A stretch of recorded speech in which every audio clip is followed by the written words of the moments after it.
Hi everyone, I'm going to go over the first three problems in 32.5 classwork, so hopefully this will help you in finishing this worksheet as well as your homework. So we are going to solve each quadratic using the square root method, and just remember square root method because I'm given an x squared and constants, so there's no x term in the middle. So I can use that square root method. So first thing I want to do is subtract 1 from both sides. So I am left with 3x squared is equal to 54. Divide by 3. So I'm left with x squared equals 18. All right. So now I'm going to take the square root of both sides. All right.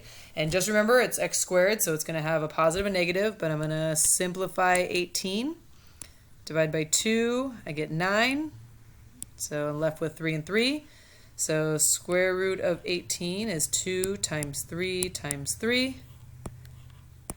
Circle my 3's. So a 3 comes out and I'm left with root 2. So x squared, and then I get x is equal to positive and negative 3 root 2. So I'm going to put my exact solution right here is positive and negative 3 root 2.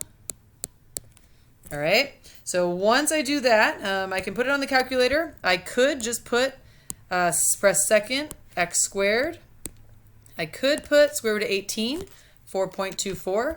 Or if I did 3 and then second radical, root 2, same thing. Okay, so your approximation is going to be positive and negative 4.24.